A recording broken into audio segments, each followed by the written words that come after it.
Hai, balik lagi di series review. Kali ini kita akan membahas film Blue Ruin tahun 2013. Sebagai gambaran, film ini menceritakan tentang percobaan balas dendam pembunuhan. Namun, karena dilakukan orang amatir, semakin banyak korban berjatuhan. Apa yang sebenarnya terjadi? Tanpa berlama-lama, mari kita bahas.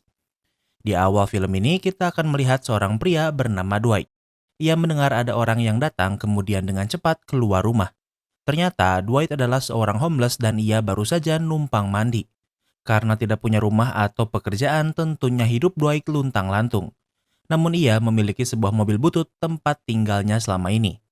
Di malam hari, di pantai ada sebuah festival. Dwight kesini bukan untuk bermain, namun untuk memeriksa tempat sampah untuk mencari makanan sisa. Kehidupan Dwight berat, namun ia tak memiliki pilihan lain. Keesokan harinya, seorang polisi datang menemuinya.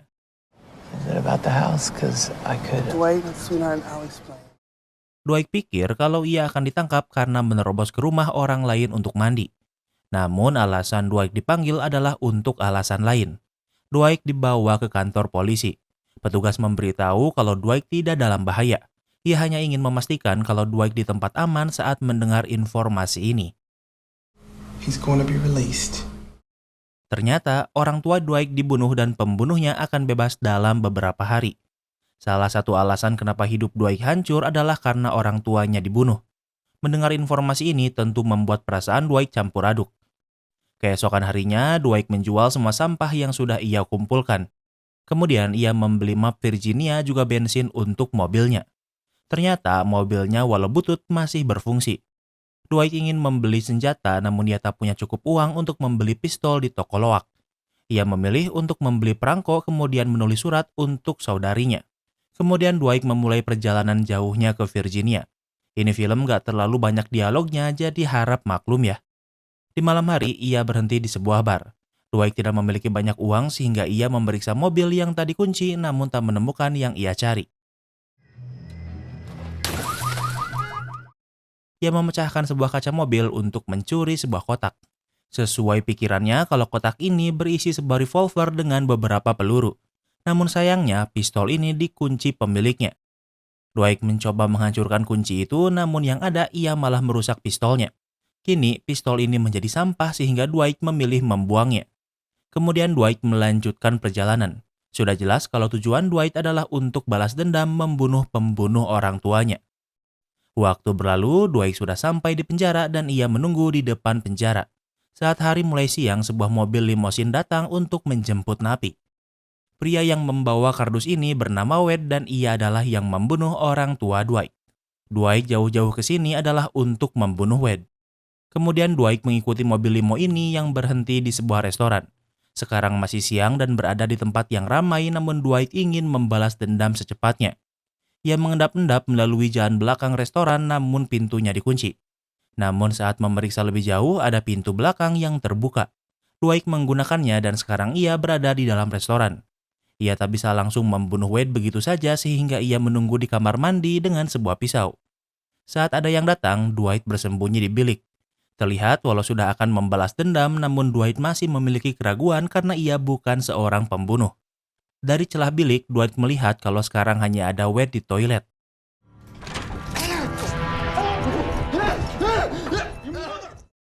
Tak membuang-buang waktu, Dwight langsung menusuk leher Wade namun tak langsung membunuhnya.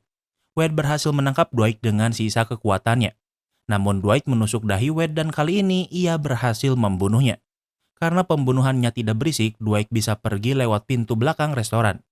Seharusnya ia langsung pergi namun balas dendamnya belum selesai. Ia menusuk ban limo yang disewa keluarga Wade. Namun tangannya terluka sayatan pisau karenanya. Lukanya cukup parah namun saat akan pergi Dwight sadar kalau kunci mobilnya menghilang. Ternyata tanpa ia sadari Dwight menjatuhkannya di toilet saat membunuh Wade. Tak bisa kembali ke dalam restoran, Dwight memasuki limo. Untungnya kuncinya masih ada di sana sehingga ia kabur menggunakannya. Namun ternyata keluarga Wade sudah tahu kalau Wade dibunuh namun Dwight berhasil melarikan diri. Dari bagian belakang, ia mendengar ada yang mengetuk jendela. Dwight berhenti dan ternyata di pintu penumpang ada seorang remaja. Remaja ini bertanya apa Dwight membunuh Wade. Dwight mengiyakannya dan memberitahu kalau Wade membunuh orang tuanya. Remaja ini tidak berpikir demikian kemudian melarikan diri. Target utama Dwight adalah Wade sehingga ia membiarkan remaja itu pergi. Namun Dwight tidak menggunakan mobil itu dan memilih kabur dengan berjalan kaki. Tak lama kemudian ia sampai di jalan yang terlihat ada beberapa rumah. Ada sebuah rumah yang dipenuhi koran di depannya sehingga Dwight tahu kalau rumah ini kosong. Ia memasukinya untuk membersihkan diri bahkan memotong rambutnya agar lebih rapih. Ia juga mencuri pakaian bersih dan bersiap pergi. Sebelum pergi, ia memeriksa TV untuk mencari apakah berita pembunuhan Wade ditayangkan di berita namun ia tidak bisa menemukannya. Kemudian di malam hari, ia pergi dari rumah. Ia melihat sebuah mobil polisi dan memikirkan untuk menyerahkan diri. Namun ia tak jadi melakukannya dan memilih menumpang supir truk untuk pergi ke tujuannya. Waktu berlalu, di tempat lain kita akan melihat seorang wanita bernama Sam yang merupakan kakak Dwight. Sam akan bekerja sehingga menitipkan kedua anaknya pada babysitter. Dwight, Namun saat akan pergi, Sam melihat Dwight setelah bertahun-tahun tak bertemu dengannya. Sam membawa Dwight ke sebuah restoran karena tahu kalau Dwight tidak punya uang. Dwight bertanya apa surat yang ia kirim sebelumnya sudah sampai, namun Sam membantahnya. Ternyata Sam sudah tahu kalau Wade dibebaskan dan ia pikir kedatangan Dwight menemuinya bersangkutan dengan bebasnya Wade. Terlihat kalau Sam sudah move on karena kematian orang tua mereka terjadi 10 tahun yang lalu. Dwight meminta maaf karena pergi dari kehidupan Sam. Sam ingin Dwight menjalani kehidupan lamanya, namun Dwight pikir ini sudah terlambat. Sam memberitahu kalau ia dan keluarganya sering mencari Dwight di pantai namun tak pernah menemukannya. Namun Dwight memberitahu kalau ia melihat Sam namun tidak menyapanya karena malu dengan kondisinya. Sam bertanya lalu kenapa sekarang Dwight mau menemuinya. I killed him. Dwight menjelaskan kalau ia telah membunuh Wade. Namun masalahnya ia tidak menemukan berita kematiannya di TV. Yang ditakutkan Dwight adalah keluarga Wade membalas dendam pada Sam. Dengan cepat mereka pulang karena Sam mengkhawatirkan anaknya. Namun untungnya anaknya baik-baik saja. Awalnya Sam senang dengan kematian Wade namun sekarang ia khawatir pada keselamatan anaknya. Awalnya Dwight ingin menyerahkan diri ke polisi setelah membunuh namun ia khawatir keluarga Wade tidak puas dan masih ingin balas dendam. Alasan Dwight pikir keluarga Wade akan ke sini karena mobil butut yang ia tinggalkan di restoran terdaftar di alamat ini. Dwight memiliki ide. Ia ingin Sam dan anak-anaknya untuk pergi ke tempat yang aman. Dwight akan menunggu di sini karena ia yakin kalau keluarga Wade pasti akan datang. Dwight mematikan semua lampu. Namun masalahnya ia tidak memiliki senjata sehingga menggunakan alat berkebun sebagai senjata. Di malam hari ia tak bisa tidur karena harus selalu waspada namun masih tak ada yang terjadi. Karena akan begadang, ia menyeduh kopi. Kemudian ia memeriksa kamar anak Sam. Dwight sudah lama tidak menjadi bagian di kehidupan Sam sehingga ia melihat-lihat foto album. Tak lama kemudian ia mendengar suara. Dwight memeriksa ke lantai bawah namun tidak ada siapapun. Saat memeriksa keluar, ia melihat mobil bututnya dengan orang di dalamnya yang sebelumnya tidak ada. Dwight tahu kalau mereka adalah keluarga Wade. Kini ancaman ada di depan mata namun Dwight sudah siap. Ia menyiapkan kasur agar terlihat ada seseorang yang tidur. Ia juga menyalakan lampu yang terlihat dari luar untuk memancing. Dwight kembali melihat keluar dan kali ini ia tidak bisa melihat keluarga Wade. Dari halaman belakang, ia melihat seseorang yang membawa senapan. Dwight mencari orang lain dan ternyata ada yang memecahkan jendela untuk masuk. Dwight memeriksa pintu depan dan ia melihat ada pria yang menunggu di depan pintu. Kini Dwight terjebak dan ia tidak bisa keluar.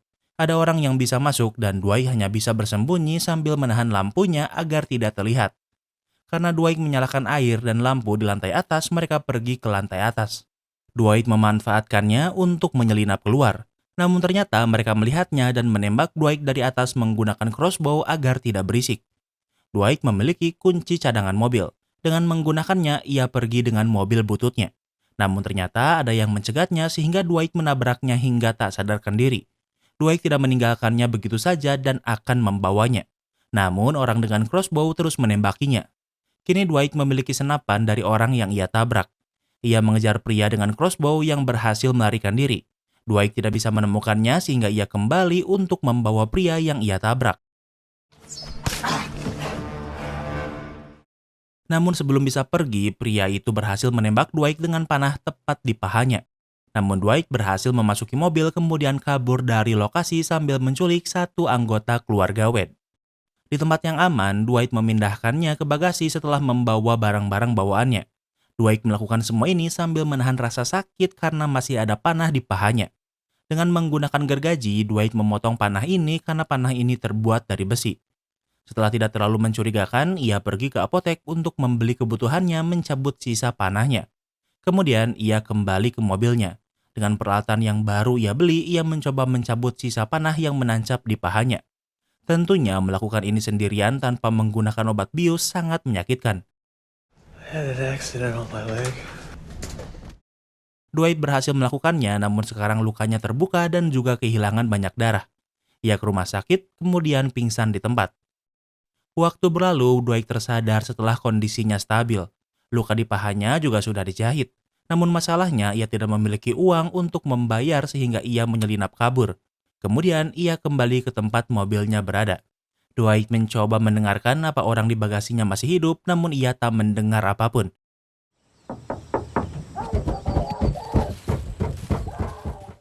Saat ia mengetuk bagasi, orang di dalam mulai berteriak yang artinya ia masih hidup. Dwight tak berniat membebaskannya. Ia mengisi bensin karena ia akan pergi menemui seseorang. Pertama, ia kembali ke rumah Sam untuk membersihkan kekacauan di sana. Setelah selesai, ia memulai perjalanan panjangnya. Dwight ingin menemui teman lamanya, namun ternyata rumahnya sudah pindah. Ibunya memberi Dwight alamat dan tempat kerja barunya. Kemudian Dwight pergi ke sebuah bar. Teman yang ia cari bekerja di sini sehingga karyawan lain memberitahu kapan ia akan pulang.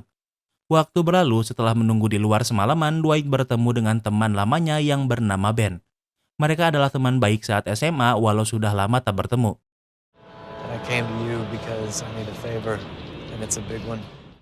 Walau sempat ragu, namun Dwight memberitahu kalau ia menemui Ben karena butuh bantuan besar. Kemudian Ben membawa Dwight ke rumahnya. Yang diinginkan Dwight adalah sebuah senjata api. Ben memiliki hobi senjata api sehingga Dwight datang ke orang yang tepat. Ben tak bertanya kenapa Dwight membutuhkan senjata api, namun Ben tetap ingin membantu. Ia memiliki banyak pilihan, namun Dwight hanya ingin senjata biasa dengan peluru murah. Ben tahu kalau Dwight ingin membunuh seseorang. Ben berjanji ia tidak akan melapor polisi, bahkan ia ingin mengajari Dwight menggunakan senjata. Namun Dwight menolaknya karena ia tidak ingin melibatkan Ben lebih jauh dengan masalahnya. Rumah Ben memiliki halaman yang sangat luas sehingga Dwight bisa menggunakannya. You ever killed anyone? 2 on purpose. Dwight bertanya apa Ben pernah membunuh seseorang. Ben menjawab kalau ia pernah membunuh 2 orang dengan sengaja. Kemudian Dwight pergi ke tempat yang sepi. Ia membuka pintu bagasi dan pria ini bernama Teddy yang merupakan adik Wade. Teddy sudah sangat kelelahan, apalagi kakinya juga patah setelah Dwight tabrak. Dwight bertanya kenapa ia tak melapor polisi setelah Dwight membunuh Wade. Teddy menjawab kalau hanya memasukkan Dwight ke penjara tidak akan membuat balas dendam mereka selesai, sehingga mereka harus mengakhirinya dengan tangannya sendiri. Dwight memberi air karena Teddy sudah lama tidak makan atau minum. Dwight bertanya jika ia menyerahkan diri pada polisi, apa Teddy akan puas, namun ia membantahnya. Dwight bertanya siapa remaja yang ada di dalam limo. Teddy menjawab ia hanya seorang bocah sehingga meminta Dwight untuk tidak mengkhawatirkannya. Alasan Dwight memikirkannya karena remaja itu berkata kalau bukan Wade yang membunuh orang tua Dwight. Teddy mengiyakannya, namun tentu Dwight tidak mempercayainya. What are you trying to do? What are you trying to do, man? God damn! Dwight ingin Teddy menjelaskannya, namun ia menolak. Dwight marah dan ingin membunuh Teddy, namun karena tak terlatih, tembakannya meleset. Teddy mengaku kalau Wade memang bukan yang membunuh orang tua Dwight, tapi ayah mereka. Wade yang Dwight bunuh adalah Wade Junior, sementara yang membunuh orang tua Dwight adalah Wade Senior. Alasannya adalah karena ayah Dwight berselingkuh dengan ibu Teddy. Wade Senior membunuh ayah Dwight, namun sayangnya ibu Wade juga ada di dalam mobil dan ikut terbunuh padahal tidak salah apapun. Alasan Wade Junior mau dipenjara menggantikan Wade Senior adalah karena Wade Senior mengidap kanker ganas. Hidupnya tak lama lagi dan keluarganya tak ingin Wade Senior meninggal di penjara sendirian. Dwight meminta Teddy untuk menelepon keluarganya. Dwight memberikan ponsel Teddy padanya dan ia ingin mereka menemuinya. Teddy berkata adiknya ingin berbicara dengan Dwight.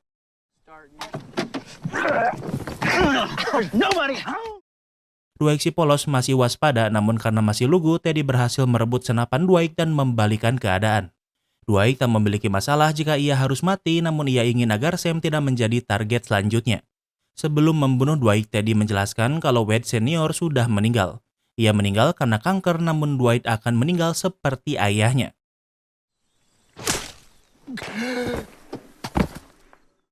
Namun sebelum menembak Dwight, kepala Teddy tertembak lebih dulu dan langsung meninggal di tempat. Ternyata selama ini Ben mengawasi dan ia yang membunuh Teddy. Alasan Ben baru menembak adalah karena ia menunggu agar Teddy menodong Dwight sehingga Ben legal untuk membunuh Teddy. Ben tidak terkesan karena Dwight meleset walau menembak dari jarak 2 meter. Mereka tidak memiliki waktu untuk dibuang. Saat ini mereka masih di properti Ben dan Ben ingin Teddy dipindahkan dari tempatnya. Dwight yakin dengan kematian Teddy, keluarganya akan semakin menaruh dendam padanya. Sam akan selalu dalam bahaya sebelum Dwight menyelesaikan dendam tak berujung ini. Agar Dwight tak melakukan kesalahan lagi, kali ini Ben mengajari Dwight menggunakan senjata dengan baik dan benar. Ben tahu kalau mental Dwight lemah sehingga menyarankannya untuk tidak banyak bicara dan langsung menembak.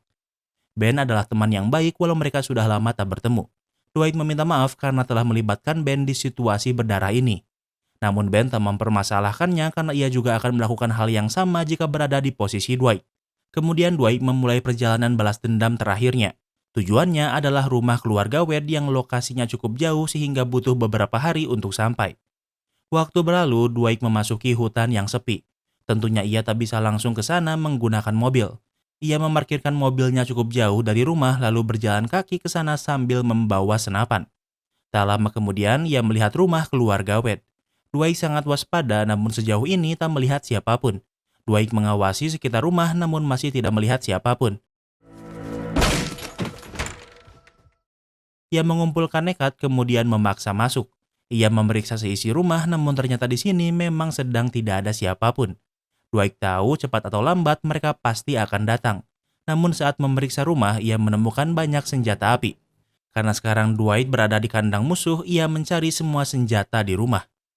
Sudah cukup banyak senjata yang Dwight kumpulkan lalu ia membawanya keluar kemudian membuangnya ke kolam.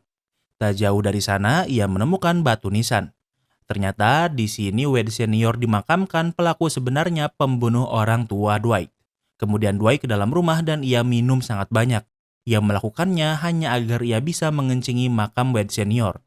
Saat hari mulai gelap, Dwight menyusun furnitur agar ia bisa memiliki benteng.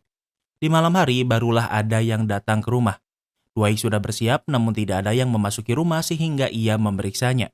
Dwight pikir ada yang datang karena lampu di rumah menyala namun ternyata itu hanyalah sistem otomatis rumah. Artinya sekarang masih belum ada siapapun di rumah. Sambil menunggu ia melihat-lihat foto keluarga Wade. Waktu berlalu, bahkan hingga pagi tiba masih belum ada keluarga Wade yang datang. Dwight pikir ia masih memiliki banyak waktu. Ia memutuskan menggunakannya untuk mengubur Teddy. Tak lama kemudian ia mendengar suara telepon dari rumah sehingga ke dalam. Ini adalah pesan suara dan melihat ini Dwight memiliki sebuah ide. Kemudian Dwight mengirim pesan suara untuk mereka. Waktu berlalu, Dwight kembali menunggu di dalam rumah. Di tengah malam akhirnya ada keluarga Wade yang pulang. Dwight masih belum tidur sehingga kali ini ia sudah siap. Saat pertama mereka datang, mereka memutar pesan suara yang dibuat Dwight. Isi pesan ini adalah Dwight memberitahu kalau Teddy sudah meninggal. Mereka sudah berada di dalam bidikan Dwight. Di dalam pesan suara ini, Dwight berkata kalau ia ingin semua ini berakhir dan Sam juga aman.